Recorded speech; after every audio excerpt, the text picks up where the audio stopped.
देखिए दोस्तों, दुनिया में 195 कंट्रीज है, ठीक है। बात करें हम लोग कंट्रीज के पॉपुलेशंस के बारे में, तो पॉपुलेशंस कैसे पता चलता है कि किस देश में कितने लोग रहते हैं। उसके लिए होता है एक सेंसस। सेंसस बात करें तो ये प्रति 10 वर्ष पे होता है, ठीक है। और हमारे देश में 2011 के बाद से अभी तक कोई सेंसस नहीं हुआ है। तो हाल ही में रॉयटर्स की एक न्यूज की खबर आ रही है कि जो हमारा सेंसस जो है वो सितंबर से।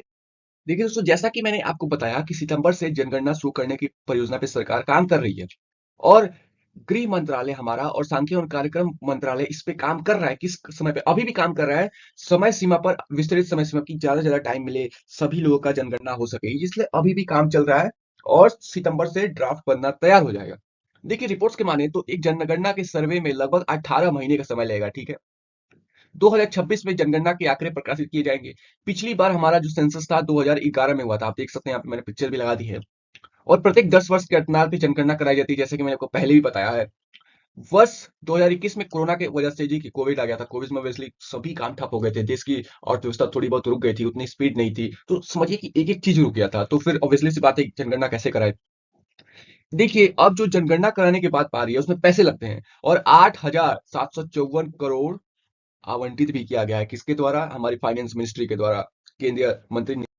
देखिए, अब समझते हैं सबसे इंपॉर्टेंट चीज की जनगणना आवश्यक क्यों है। जनगणना से हमारा लिटरेसी रेट, आवास, घरेलू सुविधाओं, प्रवाचन, शहरीकरण, भाषा, धर्म, प्रजन क्षमता, मृत्यु दर, विकलांगता से लेके अन्य सामाजिक संस्कृति और जनसंख्या डाटा संग्रह करता है। देखिए, कोई भी सरकार हो, हमारा सभी का डाटा सरकार के पास है।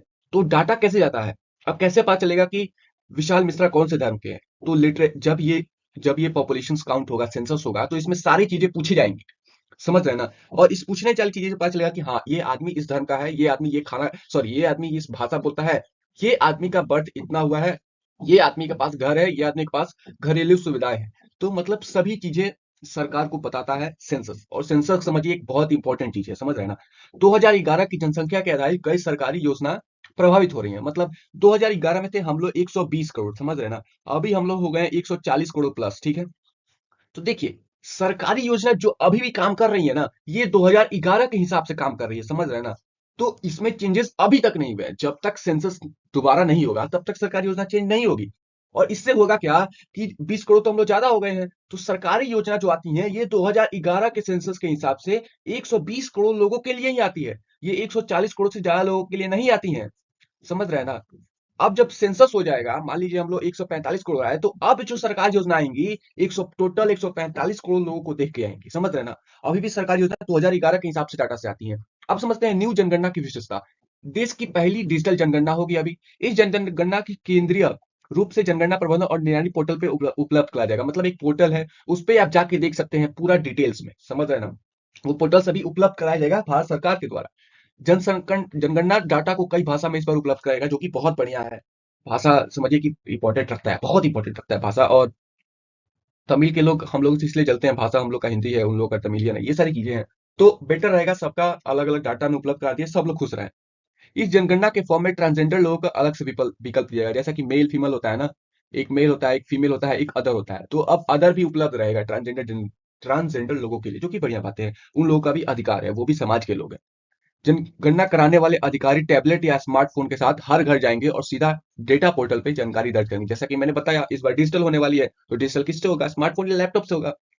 स्व गणना का भी प्रावधान दिया जाएगा। व्यक्ति स्व गणना फॉर्म को भरकर कर सकता है। मतलब एक आप खुद से भी चाहें तो आप एक एप्लीकेशन फॉर्म लेके आप अपना नेम, कास्ट, रिलीजन सब कुछ भर के दे सकते हैं सरकार को। सरकार ये भी एक्सेप्ट करेगी, जो कि बढ़िया बातें हैं।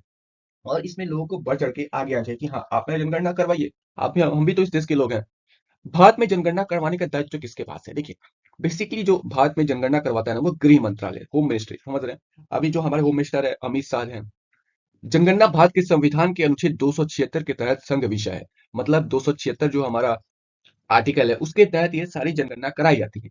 अब समझते हैं जनगणना पहली बार कब हुई थी। देखिए, 1881 में पहला सेंसस हुआ था। मतलब आप समझते हैं कि ब्रिटिश रूल था। और 1881 से 1931 तक जातीय जनगणना भी हुई थी, ठीक है। और 1941 में जातीय जनगणना हुई, लेकिन आंकड़े जारी नहीं हुए। अब देखिए, विपक्ष भी बोल रहा है कि आप जनगणना करवा रहे हैं तो आप जातीय जनगणना भी करवाइए, ताकि पता चले कितने जाति के लोग हैं। समझ कि अगर जातीय जनगणना करवा देंगे तो लोग इससे डिवाइड हो जाएंगे, हिंदुत्व एक तक नहीं रहेगा, ये बीजेपी का माइंडसेट है। लेकिन बिहार ने तो करा भी दिया अपने पैसे से। लेकिन बेसिकली जातीय जनगणना नहीं होगी, सेंटर नहीं करवाने वाला है। और ये जनगणना हो रही है, सितंबर से स्टार्ट हो जाएंगी, 2026 में डाटा रिलीज हो जाएंगी। उम्मीद है ये सारा वीडियो आपको समझ में आया होगा। समझ में आया तो शेयर की, सब्सक्राइब करिए। जय हिंद।